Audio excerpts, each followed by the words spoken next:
আরে গেলে কোথায়? আরে ও ব্রাহ্মণী, বলি কি হয়েছে? চেঁচিয়ে গোটা বাড়ি মাথায় তুলছো কি কারণে? শুনছো কথার যা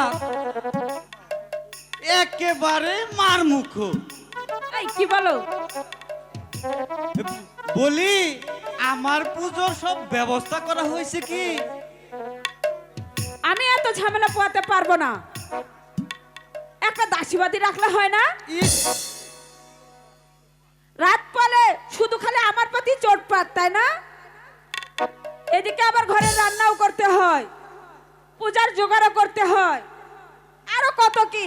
এত কিছু আমি পারবো না, আমার পক্ষে কিছুতেই সম্ভব নয়।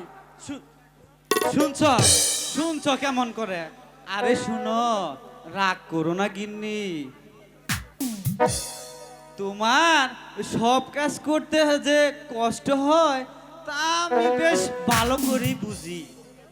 ঠিক আছে, দেখি একটা মানুষ পাওয়া যায় কিনা। শোনেন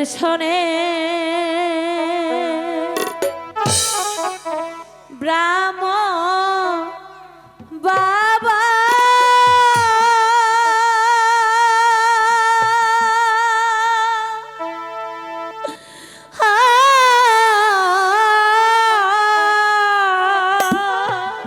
গিন্নি কে ডাকছে? আমি তো জানি না। আমি হইলাম স্বামী হারাতে ব্রাহ্মণ হে হারাইলাম আমার কোলের সন্তান। গিন্নি দেখে এগিয়ে দেখাচ্ছ তো কে?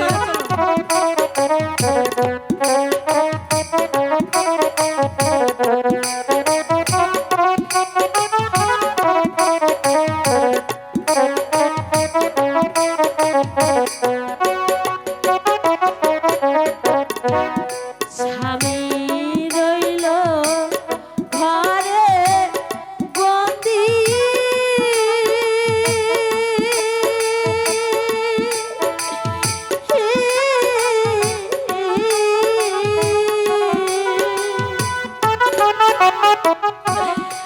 আমি রইলাম বন মাঝে কি বলছো শুনছো?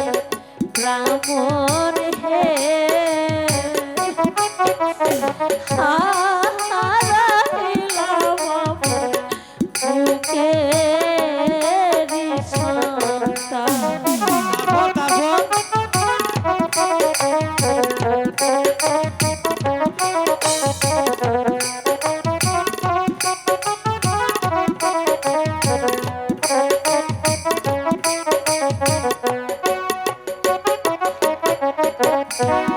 রণজিৎ রাজা বিনা দোষে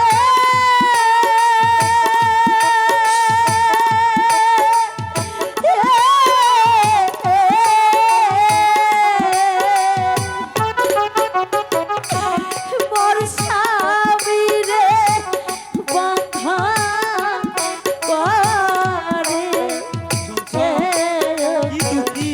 ব্রাহ্মণ হে আমায় দিল রাজা এই বনমাঝে।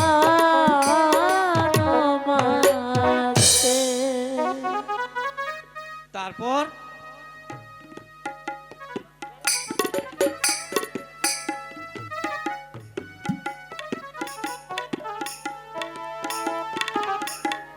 ও গিন্নি, কি? শুনছো সব কাহিনী? হ্যাঁ তোমার ভালো হয়েছে গিন্নি, মিনসে, একটা কাজের লোক পাওয়া গেছে। তুমি ঠিকই কইছো। তো ব্রাহ্মণ বাবা, দয়া করে আমাকে একটু আশ্রয় দাও। তোমাদের বাড়ির সব কাজ আমি করে দেব, তুমি বিনিময়ে আমাকে একটু আশ্রয় দাও বাবা।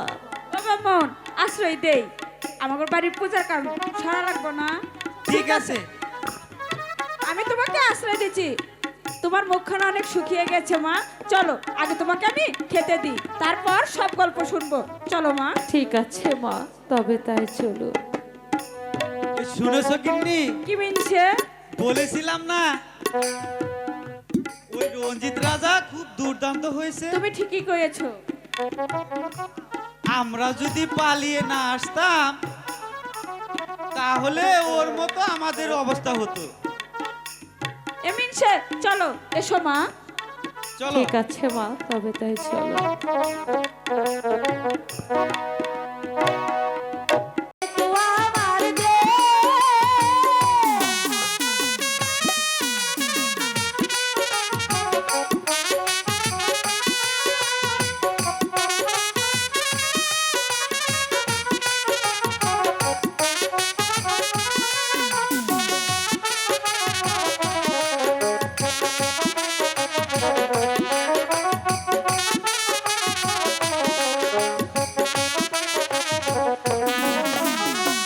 রংপুরের প্রীতি সন্তান আবু সাহিদ নাম, দেশের জন্য দিয়ে গেল তাহার তাজা প্রাণ।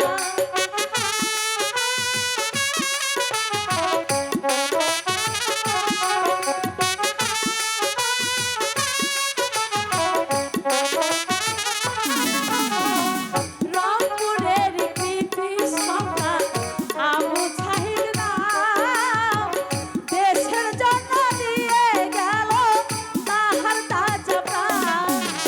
বুক চিরিয়া রক্ত দিল, বুক চিরিয়া রক্ত দিল, স্বাধীন করল দেশ। তারেক জিয়ার নির্দেশ মতো গর্ব বাংলাদেশ, বেগম জিয়ার নির্দেশ মতো গর্ব বাংলাদেশ। এসো আমার দেশ।